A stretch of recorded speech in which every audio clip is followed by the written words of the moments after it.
5, 4, 3, 2. Welcome everyone to Real Leaders for the Global Goals. I'm your host, Kevin Edwards. Alongside me today, we have Annette Richardson, partner of the Ambershore Group and former senior advisor at the UN Office for Partnerships. Annette, thanks for being with us today. Thank you for having me, Kevin. You know, with the UN work and your work with Ambershore Groups, what experiences kind of led you to where you are now? I spent the start of my career in the energy business and then the media business, advising a number of chairmen and CEOs in those companies. And in 2002, I was asked to join the New York City bid to bring the Olympic Games to New York. And as Director of International Relations, we had to actually build a narrative around New York City. 202 nations represented in New York City, which is extraordinary. My job was really to be a bridge between the bid and the UN, as well as a number of African countries. And we wrote a report on sports for peace and development in the context of an Olympic game, which had never been done before by a bid city. And that propelled me into thinking above and beyond just sort of the business of any sector, thinking about what's the relationship between humans and, you know, sort of the larger society we live in, including, you know, the private sector. And it came at a time where the late Secretary General Kofi Annan was about to launch the Year of Sports here at the UN. And, you know, the journey changed for me, and I never went back into the private sector per se. I began on a journey of really advising high-profile individuals in the world of politics and business around their legacy projects. You know, what does it mean to really sort of become either social investor or philanthropist, and what does it mean? And it became really clear very early on that you couldn't do it alone, even if you had a private foundation or even a corporate foundation, that you needed to sort of start building alliances with others, you know, stakeholders. And not just NGOs, but perhaps other companies or other foundations. And there began my journey to really think much more strongly about and becoming much more convinced about the power of partnerships to really advance global development. Now, that was at a time when we were under the MDGs, right? 2000 was the launch of the Millennium Development Goals, which were sort of broad sort of goals. Very hard for the private sector to sort of, you know, grasp what that meant. You know, corporate social responsibilities, there were a lot of companies that had, you know, their corporate foundations, but CSR was just peaking, was just a thought.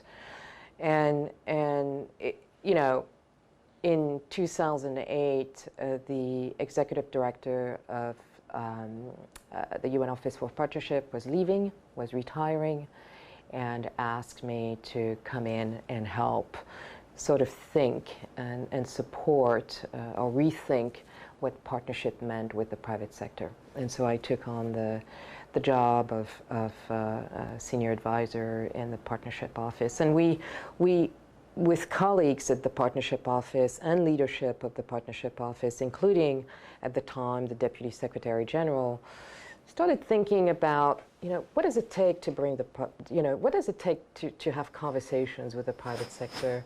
How can we bring them to the UN? Even before sort of thinking about forming sort of alliances, how can we have conversation with the private sector? And so, you know, my job was to craft and create and curate these very early conversations with private sector leaders around, at the time, 8 goals. Now we have 17 goals, and we. And there were other, obviously, partners, the UN Foundation, Global Compacts. These were sort of internal partners to that sort of quest. And it was really exciting because, it was extremely challenging because we had to really build a narrative that would resonate with private sector leaders, although they were early adopters of the MDGs. They were still very much a sort of a small group of outliers in the space. And so it's very interesting to see the evolution of that, the commitments and the engagement of leaders and private sector partners around now the 17 goals and their targets. So. Right, because many people think that the private sector and the public sector might not be able to work together. At least it's difficult for some of them. Indeed. How have the UNSCGs been maybe a tool or a framework that has maybe driven that growth, or has it at all? Sure. So I think about it, that there was a moment when, and I think, technology, the internet obviously opened up a space for consumers and people in general to take a look at what was happening around them, right, in their communities, around the world. And that, I would agree with that. And that changed the game. Mm-hmm. I think it changed the game because suddenly there were citizen reporting and sort of, very active and sometimes aggressive advocacy around issues, all sorts of issues. And so companies could no longer sort of either hide or deny or choose to ignore what people were saying. At the end of the day, for me, at the core of this sort of movement and change is human, right? That's sort of the respect for human life and the human the human condition that we can just not ignore. So whether it comes from us humans saying, hey, you have to pay attention, or it comes from different sort of pressures, whether it's political or economic, I think people now have a voice, which they did not have, even 15 years ago. So I think the internet just opened up that space, ironically, and people marched in, and the world couldn't no longer sort of, stand by and watch it. You're mentioning the human factor. Indeed. I like to think, businesses are going to make decisions based off incentives, like basic economics here. Indeed. And so the incentive for you to go into the United Nations was, hey, my work from my realization with the Olympics can really bring people together. Indeed. And create this impact and maybe have a change of perspectives and change my own perspective. It was an incentive for you to go into this route. What are some of the conversations you're having with business owners right now in these partnerships to say, hey, look, we can change the incentive for future workers, for the future of work in general, and really bringing together both the private and the public sectors. So I think that, and just to finish up on your previous question, I think that is the link. That is sort of the change between, or the sort of the difference between the MDGs and the SDGs, because the SDGs have been a manifesto of people, right? So that's the change. That is the change. Okay. That has been the change.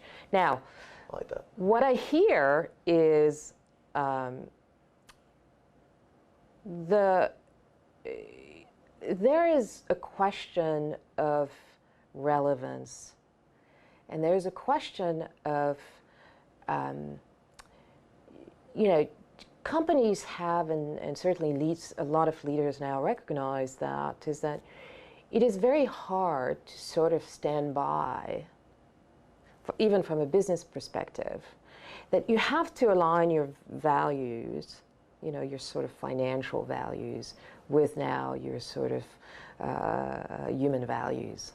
That gray line that was very kind of blurry, where you could still sort of not being too concerned about what was happening in the world, whether you were moving into different markets. Now you have to really pay attention to the communities you're actually, investing in, the products that you're developing, that it's really, really important. The consumer now is driving so much of and dictating so much as to where companies ought to go, right? So things like supply chain transparency, yes, understanding where it comes from, what the labor conditions exactly. are like. So I think that yes, I think companies have to adapt and create and innovate in a way that is somewhat directed by people, by their consumer, by their base, so, in many ways. And so really critical to either staying relevant, right, in the marketplace and remaining competitive, or really aligning strongly with values that are important at the core of the company. And we see that with a lot of startups or companies that have been growing over the past few years. So that has really changed. So you're saying, hey, private sector, look, we see this trend going on where millennials, 63% millennials are saying, the purpose of business is to improve society or the environment. And then you're saying, okay, also these consumers are saying, we're going to buy more products that we know where they're coming from, things like that. And so why not be a leader in this space rather than, a follower a little bit down the line? Why not be proactive about this and get on top of it early in the game than later? Yeah, it's about market leadership, but it's also about, and it's not just millennials, and I agree that millennials obviously have a very, very unique position into the and dictating where the market will go. But I think I'm a baby boomer. Baby boomers also have certainly we see a lot of there a lot of conversation about divesting and all sorts of behavior. I just gave that stat because that's the only stat I know. Yes, no, but I think that there is. I think we look. Yesterday I was with managing director of a very large company, managing director of innovation for a very large company. So they're really looking at, not just the future of 10 years, but the future in 50 and maybe sometime in probably 100 years. And so you have to look at Gen Z, Gen X, millennials, baby boomers, and how, these demographics behave in as it relates to as consumers and as it relates to the private sector, their position in the market. It's a difficult challenge. What you're doing is extremely difficult, so we praise you for that. Thank you. Someone's got to do it, and it takes a lot of leadership to do it. So, yes. Annette Richardson, the last question I have for you today is what is your definition of a real leader? I think it's really do the homework, do the research. And I've spent a lot of time at the UN really doing, very up-close research, actually, and listening to, diplomats and humanitarian workers and who really understand some of the issues.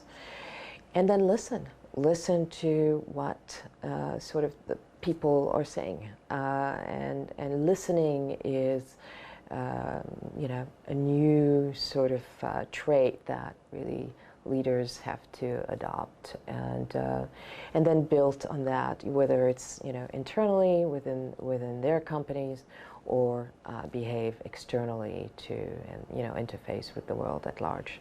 I love it, Annette. Thank you so much for your time today. Here. Thank you very much. Real Leaders for the Global Goals. For Annette Richardson, I'm Kevin Edwards, asking you all to go out there, listen, reflect internally and externally as well. And always, folks, keep it real.